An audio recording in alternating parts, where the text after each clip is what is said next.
Good day, everyone. Hello. Welcome to our Facebook Live podcast.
Again, good day, everyone.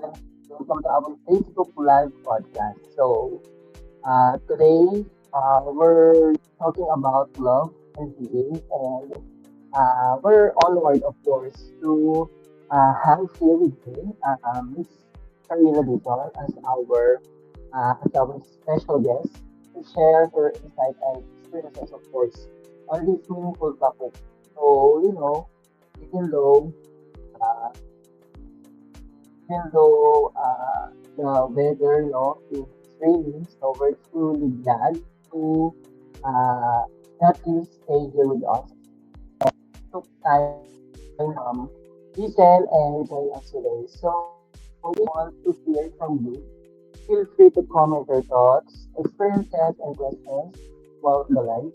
So let's make this, a safe and open space for uh, sharing and learning together.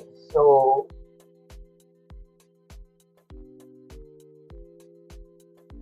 we're here. We're glad to have Mr. Dizon. Hello, Hi, good Mr. afternoon. Wow, the chicken. Yeah, the chicken. Hello to our viewers for this afternoon. Ayan, sa aking mga minamahal na love spam. Ayan, andyan na sila. Yes, di ba? Silang aking Kahit minamahal na medyo audience. maulan, no, Miss Ka. So, we have, yeah. So, Miss Ka, this is just a continuation of our podcast, no? Aray ko, Last time, when is that, no? Parang, uh, 3 days feeling ago. through life. 3 days ago, yata. I Yeah, think, 3 days 3 days ago. ago. Even, ago na ba? O, tingnan mo, hindi ko, ako aware. Hindi And ko na. then, so, our last time is feeling through life. So, Yes. someone requesting, why not feeling through love naman? No? So, we read certain questions no, last time, no, na talaga Mhm. namang medyo engaging. Sa mga hindi po nakapanood last time, so available dito sa YouTube, no? Our podcast were available on my YouTube channel, no? So you can subscribe to my YouTube channel and feel free to watch, no? Previous. So, Miss Ka, hindi na tayo magpapatumpik-tumpik pa. So again, the questions that we're going to parang uh, today is not just my own ano, questions, no? That I create no, but uh, it's a questions coming from our viewers last time, no? So may mga tanong tayo dito na we try to answer, no? Abot ang ating makakaya. Oh, sige, go. I'll try to Go? answer very well and very good answer. Okay, okay. Ah, the first question, sabi na dito, Miss Jack.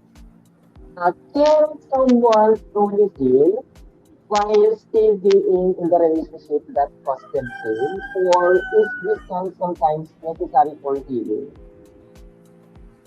Okay. Ikaw na ba? How is it? For me, the possible answer is yes, you can, pero it will be hard.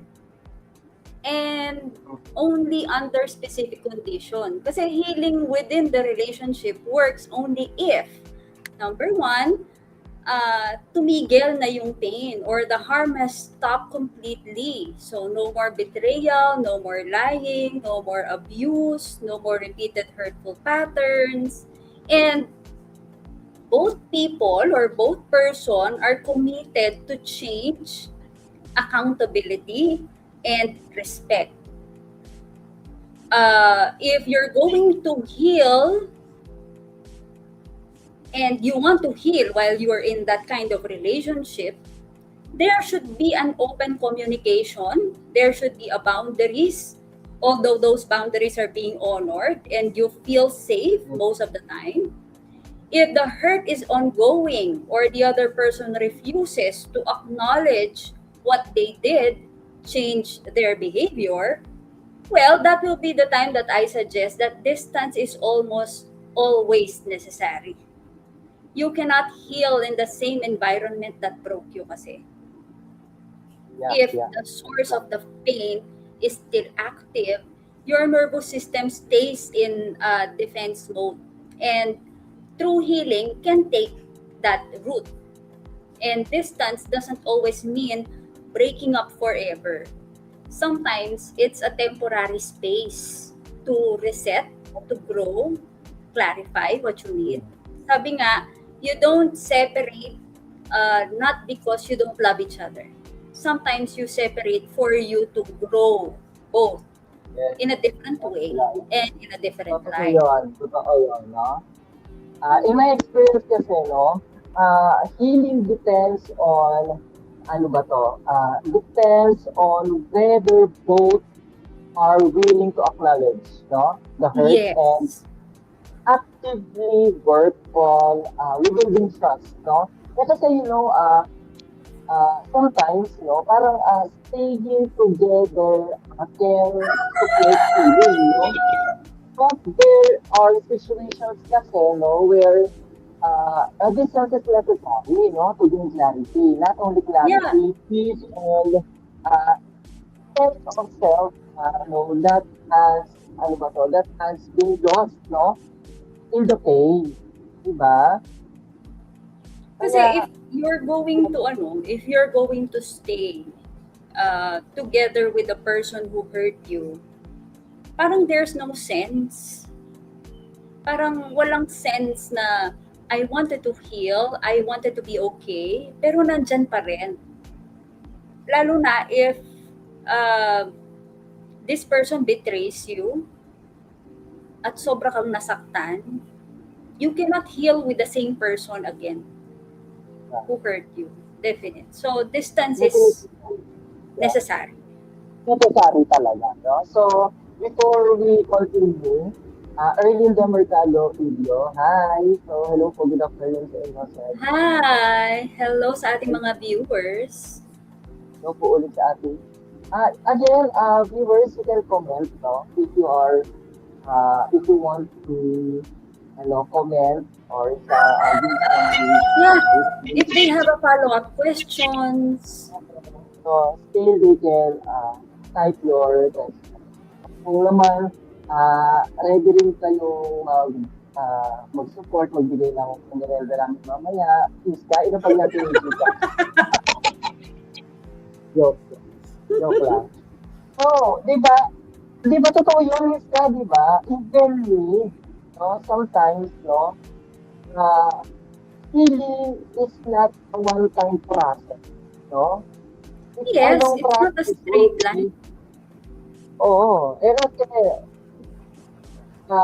if or you want healing agad, no? Parang hindi ka dadaan sa there are no limits. Diba? Yeah, di ba the last time we talked, sabi nga natin na when we want to heal, it's not a straight line na nasaktan ka ngayon, bukas okay ka na. No, it's not. It's a process. It's a long process. Sometimes you might feel stuck. Sometimes you might feel you have progress. Sometimes you might feel disappointed. But that's normal. And that's totally normal, Isla. Kasi siyempre, we are human. Diba? Kasi syempre, sino ba naman ang... Oo, sino ba naman yung yung taong nasaktan ka, tapos syempre nakasanayan mo ng kausap siya, ganun. Everyday nakasama mo, tapos bigla kayong, 'di ba? Bigla kayong magkakasakitan, bigla kayong maghihiwalay. So that's kind of painful. It's another period of adjustment, ika nga.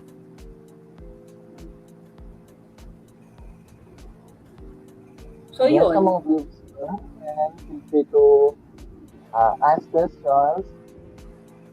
So, Miss Ka, how does healthy love naman look like after you've experienced like hate or any betrayal or emotional wounds? So, paano ba sa'yo? How does it look like to you? No? After you experience, syempre, no? Si human, they experience heartbreak, no? Nag-betray na rin tayo and there's an emotional wound. So, how did you put up parang gano'n with that? It feels different. Parang parang alam mo na I came from that, Sa bagay, alam mo naman yun. Yeah, we came from that. Yeah, hindi lang ikaw. You're aware of that. Okay. Yeah. It feels different.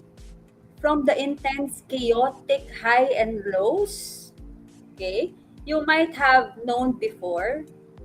So, healthy love after pain looks like safety first.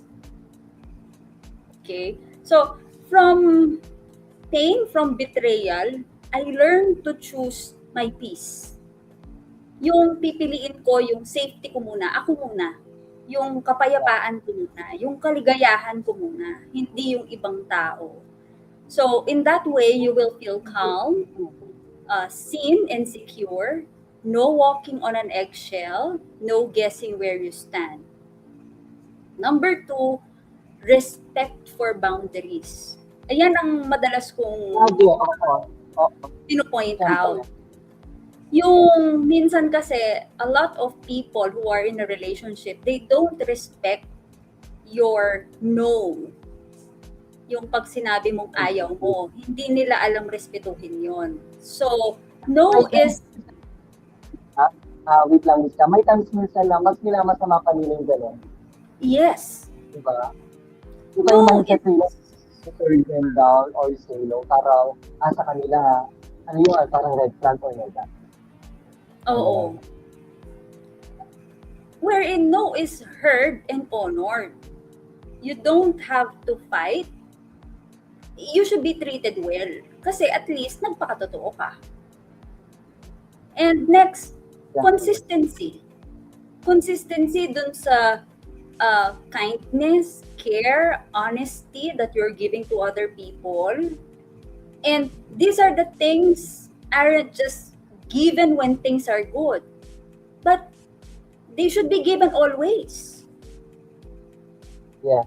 And you don't need to earn love. You don't have to perform. You don't have to prove your worth to anybody. If there is something to prove, you need to prove that to yourself. And you need to love yourself first before loving others. And then next is trust. Ito, alam ko mahirap to. Kasi pag nabetray ka na, mahirap na magtiwala. Trust is built slowly. Yeah. You don't rush to blind or to build trust na ngayon mo palang nakausap, tiwala ka na agad. Instead, trust grow through small things, reliable action over time, and room for your healing. Your partner understands what your triggers. Anong nagtitrigger sa'yo? Dapat naiintindihan ng partner mo yon. Doesn't get defensive about your past and support you as you heal. They don't make you get over it or minimize what you went through. Instead, they will support dun sa bagay na kailangan, kung sinabi mo sa kanyang, kailangan ko munang mag-isa, kailangan kong maging masaya for myself, kailangan kong mahalin yung sarili ko. Kung talagang mahal ka ng partner mo, susuportahan ka niya doon sa bagay na yun. Hindi siya magiging hinder doon. Lastly, independence plus connection. Bakit ko sinabi to? Kasi a lot of us, pag nasa relationship tayo at nasaktan tayo, most of us, nawawala na yung independence natin. Minsan nagiging dependent tayo sa partner natin. Yung para bang pag nasaktan ka, ay hindi ko na kayang mabuhay nang wala siya. Boy, girl, you still have your own life. You still have your own dreams. You still have your own identity. Love adds to you. It doesn't consume you. Buhay mo pa rin yan. Kaya may asawa ka, kaya may boyfriend ka, kaya ano ka pa, buhay mo pa din yan.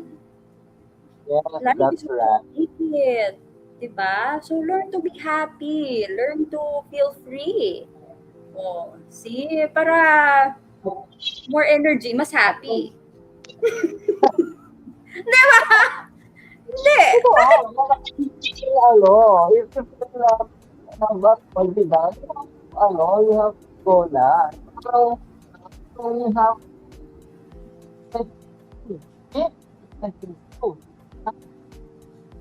Yeah, you don't have to stay or you don't have to, ano bang tawag dito?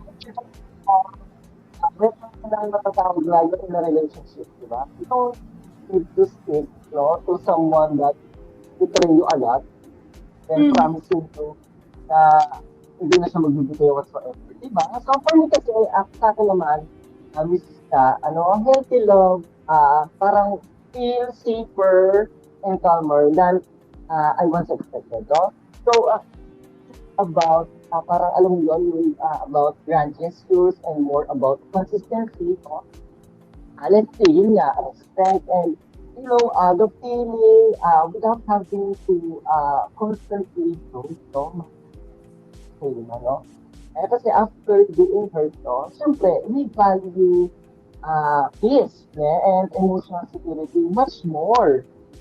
Ka, hindi naman pwede yung nasaktan ka. It will stay pa rin, di ba? Will stay pa rin to those pain na, di ba? That cause of trauma. Di ba? Eto lang masasabi ko sa mga nasa relationship ngayon, be accountable. And respect your partner. Yun lang. Kasi may mga karelasyon na hindi naman sila accountable eh. Diba? So, ang hirap na yun, wala na kung walang accountant. Kaya nga, bakit hindi kayo muna accountant? Diba? Bakit hindi sila muna accountant? Wala accountant. Wala na kasi accountant ngayon. Dahil ayaw na nilang maging accountant. Ay, ito boy. Ewan ko ba? Hindi mo ito. Hindi mo ito ba tayo? Ayan, ayan. Still going. Ongoing na. So, how do you Ongoing. naman Miska ito? Yeah, how do you know the difference parang between genuinely wait, paano ba to? Paano ko ba itatanong to? Parang how do you know, no, the difference between genuinely healing from a past relationship and simply learning to live with the pain? Kasi some of the people kasi parang uh, they just live, no, with the pain that they are going through. So sometimes parang akala nila heal na sila but they are totally not. So what do you think is the difference for you between genuinely healing, no, from the past relationship and simply learning to live with the pain? Yun ang sinasabi ko last time. That when you feel pain, that doesn't mean that you already move on. It's just that you Yeah. learn to live with that kind of pain. Yeah. Yan yung tinatawag nila, nagiging manhid ka na over that pain. But you still feel it. Di ba? Yeah. You still feel heavy, resentful, or raw most of the days. You avoid talking about it. Or it still makes you cry instantly. You adjust your whole life to avoid triggers or you numb the pain with some distractions, work or people or habits. But after that, when you're alone, you still remember that and you cry over and over again. Pero when you get hurt, it's okay for you to cry. Iyak mo lang hanggang magsawa ka, sige. Pero siguraduhin mo, pagkatapos mong umiyak dyan ng 24 hours, itigil mo na yan, Day. Wala ka na makukuha dyan.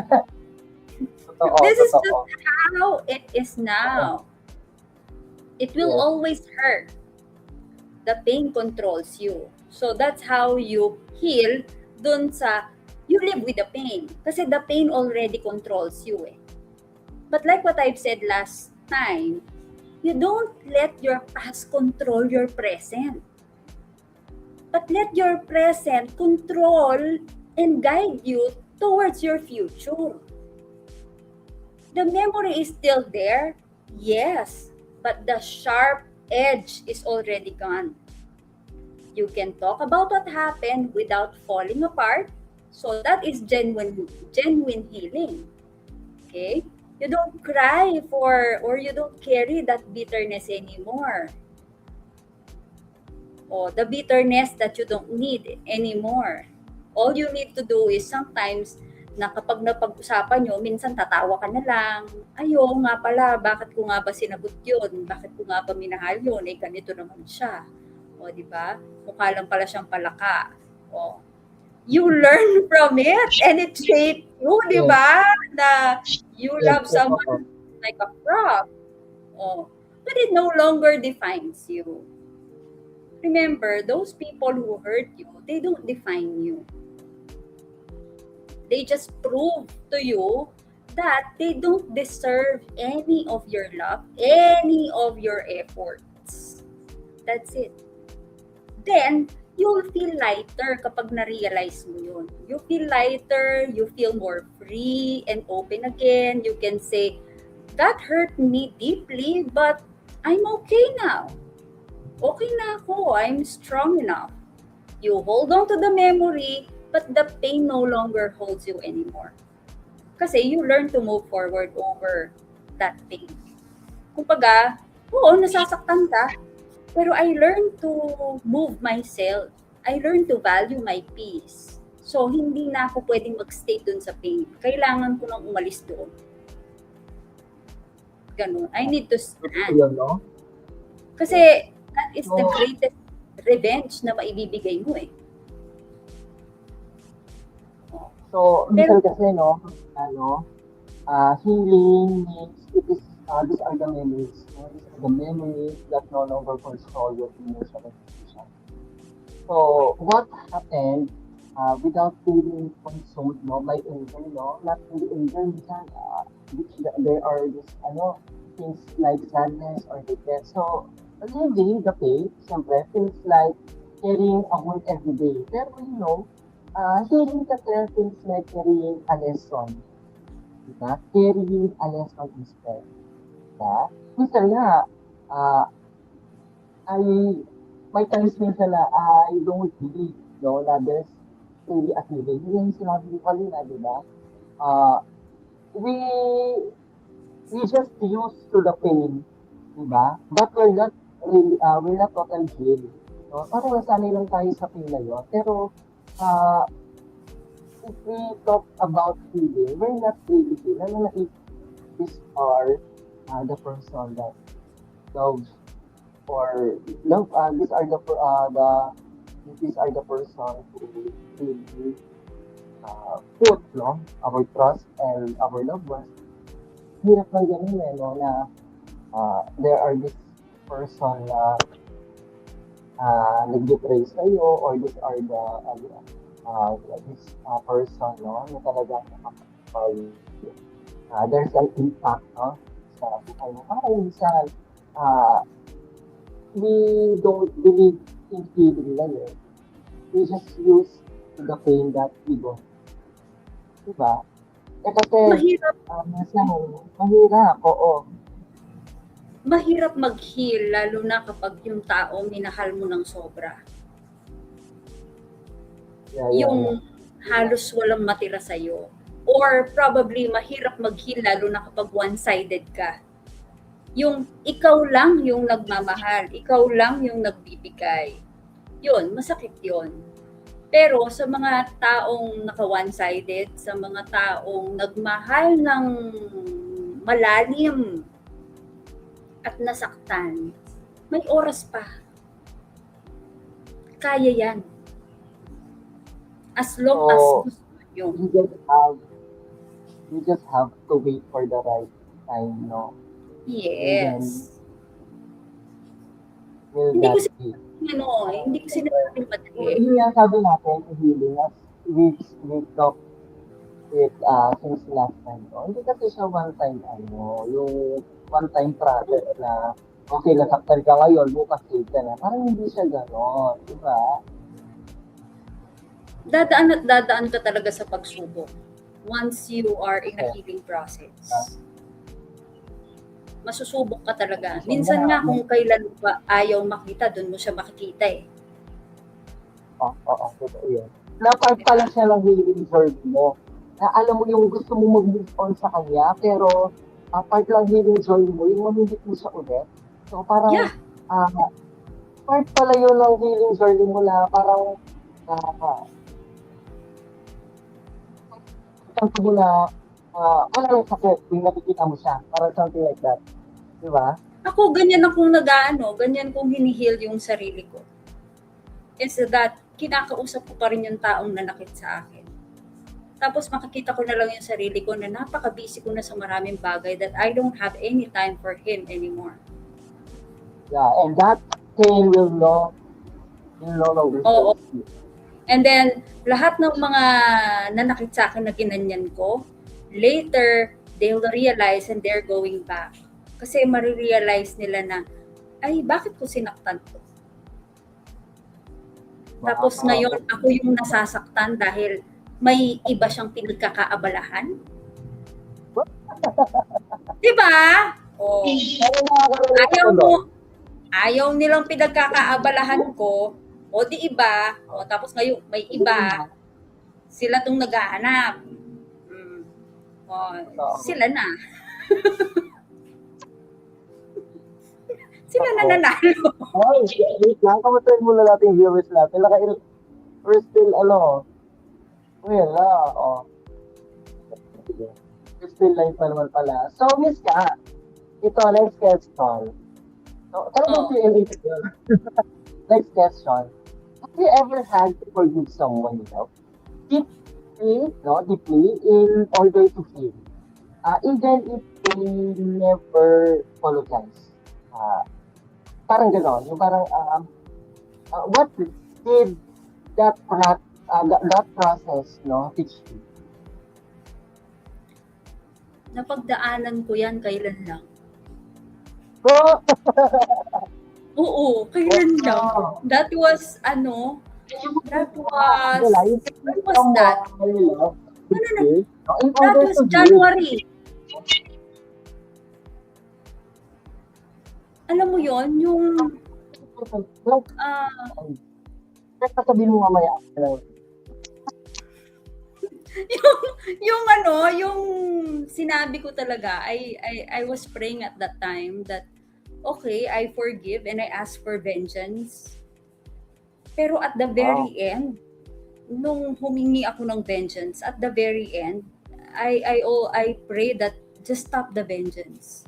Not because I know that God is a forgiving God. Not because of that.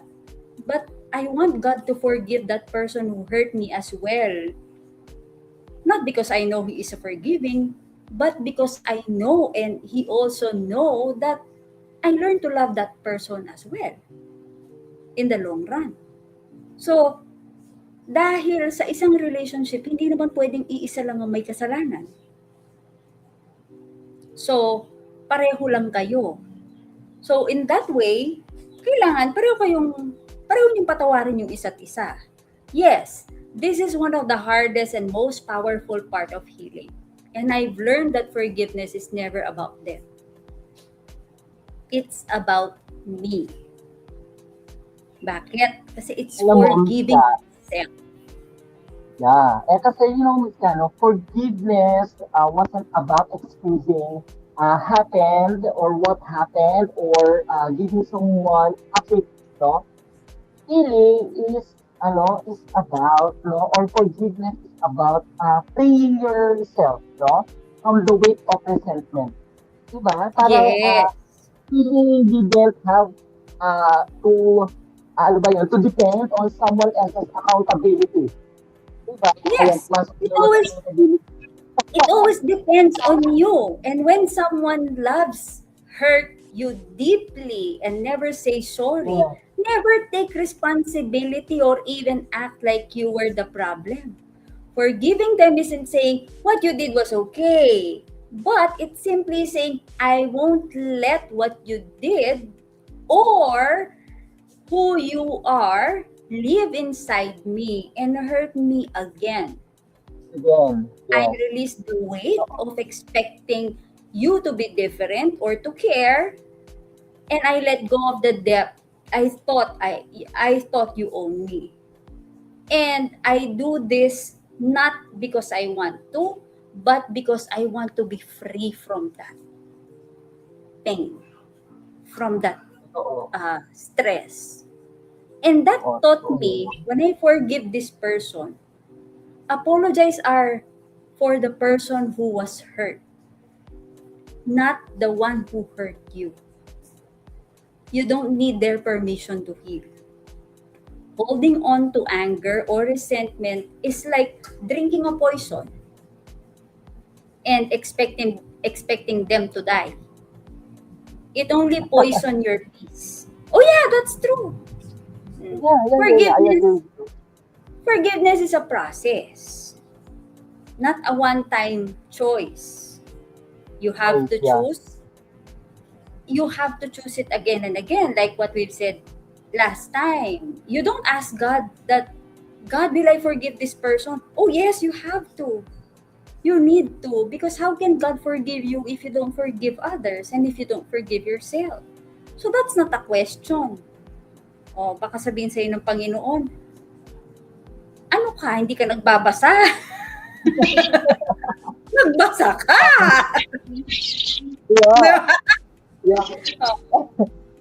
Especially when you have memories with this person, you can forgive and still keep your distance. You can trust again. You can always trust again. I know you say that parang no, that you hurt me, then I will not allow you to hurt me again, diba? I won't let that happen. Diba? Yun yung ng bato sa ulo. Diba yung bato sa ulo mo? Yun yung sinasabi nating learn to set your boundaries and limitation. Pwede mo siyang kaibiganin ulit, pwede kayong mag-usap ulit, pwede mo siyang pagkatiwalaan ulit, Yes, that can be. That can be. Okay? That will be Pero, very depends. But ah, miss ka ako, no? I easily forgive someone, lalo na if this someone caused pain not only sa akin, not only to me, but to others, di ba? I don't easily forgive. Yeah, I forgive, but it will take time. Hindi ganun kaagad na mapu-forgive kita, yung may ginawa ka sa ngayon sa akin, yung bukas, I forgive you. No. Parang, I can't easily forgive you if yung mga bagay na yun, ginawa mo lang sa akin. Pero you, if you cause trauma also to someone, not only, di ba? Kamusta naman? Do, parang wala ka ng space, di ba? Parang wala ka ng space sa head. although kasi mahirap Ay, na eh. Mahirap nang ibalik yung tiwala kapag nasaktan ka na. Pero that can happen. Alam yeah. mo, merong in the past, okay, meron akong naka-relation in the past na hanggang ngayon kaibigan ko pa rin. Kilala ko yun? Yeah. Hindi. Ayan, Mamaya, kaibigan. alam ko To ba be yun? honest, Or may lang live? hindi ko alam kung alam mo siya, pero kaibigan ko pa rin hanggang ngayon. Nagkukumustahan pa din, something like that. Nagpa-follow up pa din. Ganon. We catch up. Ganon. Kasi it's not, kapag nasaktan ka, hindi ibig sabihin na friends can be lovers but lovers can't be friends. You can be friends, but set your boundaries. There's a thin line between, okay, hanggang dyan ka lang, and between doon sa, okay, pwede kang lumapit. Ganon. So, wag kang lalayo, wag ka rin masyadong lumapit naman. Yun. So, ikaw naman, no? Do you believe ka na love is a source of healing? Or does healing need to happen within ourselves before we can fully Mm-hmm. no? O kasi miss ka, no? I think, no, both are true. So, healing has its own or does healing happen within ourselves, no? But, love from others can support and inspire healing. But it can't do the work for us, no? Parang real healing starts within, no? When we face our pain and the healthier we become within ourselves, no? The more fully we can give and receive. Diba? Iska? For you ba, how of your stand on that, no? That healing on its own and does healing need to happen within ourselves before we can fully receive it? I think healing must happen within our own, within you first. Because sabi ko nga, you cannot give what you don't have. Yeah. Love can help, but it cannot fix what you haven't healed yourself. Here is why. If you enter love and you're still broken, and you're still carrying old wounds, fears, and unhealed pain, you'll bring all in to that relationship. Dadalin mo dun sa relationship. In that way, you'll misinterpret things, project the old hurts onto your new partner or to your new love. Looking to them na to complete you or to take away your pain, that is not possible because that is too heavy and a burden for love to carry. And no one can heal you but you. Kasi ikaw ang problema kasi ganito umentra yung isang tao sa buhay mo, naging kayo, tapos naghiwalay kayo, nagkaroon ka ng bagong relationship, hindi ka pa man totally healed dun sa dati. Ang ine-expect And mo, And you are expecting that yung parang this person will treat your wounds, parang gano'n. Yes. Parang nag-e-expect ka na mas improve yung bago kaysa dun sa luma. Ganon. But, if you're going to look at it, lahat ng tao may differences. Lahat ng tao magkakaiba. So, hindi mo pwedeng sabihin na ito, mas okay ito kaysa dun sa dati, mas mahal ako nito kaysa dun sa dati. Kaya kung hindi ka Parang completely... nagkaroon na lang comparison, di ba? Oo. Hindi ka completely healed, hindi mo makikita yung ano yung tama dito sa taong to. So, yun ang sinasabi ko, na when you're in a healing process, love yourself. Din sa sa previous, yung parang minsan kasi meron kasi mga tao na they find or parang hinahanap talaga nila yung healing sa ibang tao. But the true healing is within you. Ikaw, hindi kailangan ng ibang tao, okay, para heal ka. Parang tips kung gagamit ka ng ibang tao, no, para mag-heal. Tapos minsan, you're not really totally healed, and then papasok ka sa relationship na you are expecting this, that, no, na wala nung previous.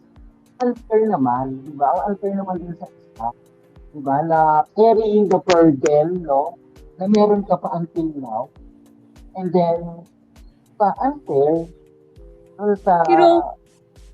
When you started the healing within yourself, love becomes more beautiful, gentle. It can show you what safety really feels like. It reminds you that you are worthy and helps you to trust again. It also reinforces your healing, but it can't do the work for you that way, as always. But the truth is, we heal ourselves so that we can love freely, without fear, without demand, without trying to get someone to fix us.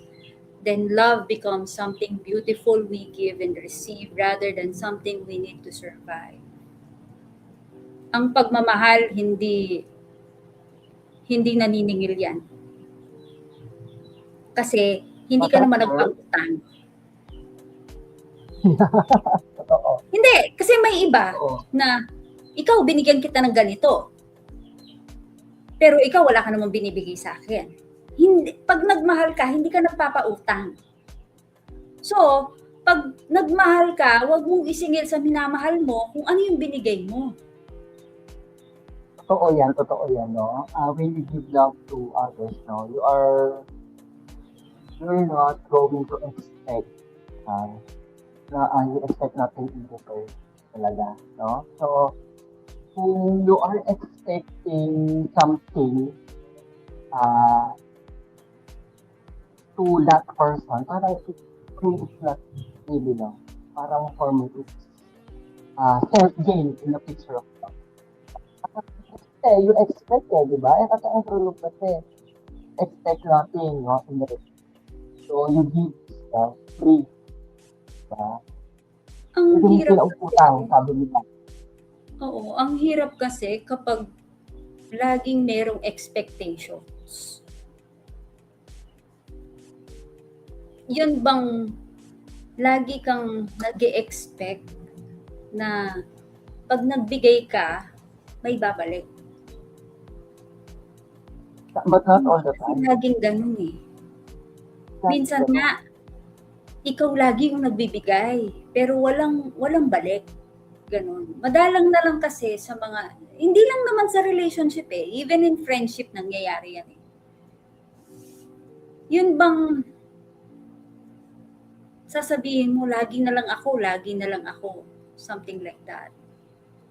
Pero eto lang masasabi ko sa mga viewers natin ngayon. Sa pagmamahal, sa pakikipagkaibigan, magbibigay at magbibigay ka, but don't expect anything in return. Huwag ka na mag-expect.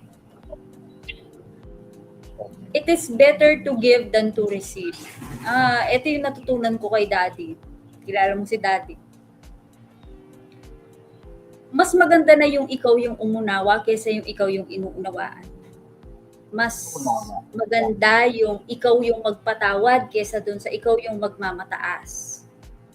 At mas higit na maganda yung ikaw na lang yung magbigay kaysa sa ikaw yung laging pinagbibigyan o binibigyan. Because the more you give, the more blessing it will come to you. Yes. Hindi Yeah. siya, hindi man galing dun sa taong tinulungan mo, dun sa taong binigyan mo. Pero, mas marami kang blessing na matatanggap sa buhay mo. Again, viewers, we're not talking about love, self-love. We're talking about, no, as a whole, general, no, when we receive kasi, no, when you give, no, don't expect, no, kahit mga bagay man yan, no, kasi, sabi nga naman, doble, triple ang marireceive. Kahit pagmamahal pa yung ibigay mo, huwag kang mag-expect na kung ano yung pagmamahal o kung gaano kalalim yung pagmamahal na binigay mo, ganun din yung maibibigay sa'yo. Don't expect that to happen. Kasi hindi naman tayo pare-pareho eh. Sabi nga, yung iba, sometimes, no, others kasi yung, paano kasi, no, they measure you, but you don't need to measure you. sabi nga, gaano nga ba kalalim yung salitang malalim? Gaano kataas yung salitang mataas? At gaano nga ba kaliit yung salitang maliit? Diba? So, depende lang talaga sa tao. Diba? Kung gaano siya kaliit, kung gaano siya kalaki. See it from themselves. Oo. Yun nga, may iba-iba tayong paniniwala, may iba-iba tayong perspective. So, respect. Acknowledge and respect your differences. Yun lang yung ano. In that way, pag nalaman mo na yun, kapag natutunan mo ng tanggapin na may difference kayo, may pagkakaiba kayo, madaling mag-heal kapag ganun. Pag alam mo na may kanya-kanya kayong paniniwala o iba kayo ng paniniwala. When we learn to respect each other's opinion, we learn to respect each other's differences. Yun. Yeah. Ikaw talagang binubuking na lang buhay ko. No. So with that, no, thank you so much. No, medyo humaba na yung usapan natin. Ayan, you're welcome. Please, Maria Karina Dizon, for sharing your time, your wisdom and heart with us. Uy, sa susunod live tayong dalawa yung magkasama, di ba? Para malaman naman ng mga audience sa ating pantay pagkakasama. Oo. No? Next time gusto ko, ayoko na ng online. So next time naman, gusto ko face-to-face. We're going to have our podcast talaga. Ayan, abangan nyo yan. Sa 2 days kasi magpa-podcast kami ulit. Oo. Makikita nyo wala kaming ibang pag-uusapan kundi, ay, sino na kasi si sa Sherlock Holmes? Ay, sino na kasi yun? Yung kay Edgar Allan Poe, sino na kasi yun? Walang ibang pinag-usapan kundi author. No, talaga. Yeah, totoo. Everyone, thank you for staying with us, for your comments, and for being part of this meaningful conversation about love and healing. Now, we hope you leave this session with a little more clarity, hope, and peace, of course. And syempre, don't forget to follow me for more Estarita future live podcasts, no? Either here in Facebook or in YouTube. No? We were Ayan, i-follow nyo sa Sir Edison Dizon. Oo, tapos pag may tanong kayo sa yung mga student pag may tanong kayo sa English, ayan, tanongin nyo sa Sir Edison. Wait, I forgot. It's time for you to promote your learning hub. My tutorial services. Little Learners is now accepting for enrollees. We have courses, beginning reading, literature, English literature, and English proficiency. Sa English literature po, ang basis po namin is Norton Anthology of the English Literature. Yun ang pinaka-basis po. Yun ang librong ginagamit sa Little Learners Tutorial Services. Hindi kasi baka may tanong. Oo. Sa mga hindi nakakalam, so, Mr. niya, seated tirelessly. Okay. So, you can follow the page online. So, Miss Ka. Okay, Pero po, and then, i-follow niyo si Edison, si Sir Edison Dizon. At kung may gusto po kayong bilhin na libro niya, ayan, makikita niyo po sa Facebook. Ibili niyo na po yung Eventide. Ayan, ako na lang po promote. yeah, ano ka sa library? Kung kami ka sa library. Andun po yung mga books niya, ayan. Miss Ka, pala kompleto siya lang copy of my book. Oh, thank you so much. And with that, until next time, take care and stay safe, guys. Maunang pamandil. No? So, bye! Yeah. Bye! See you next time, all of you. Bye!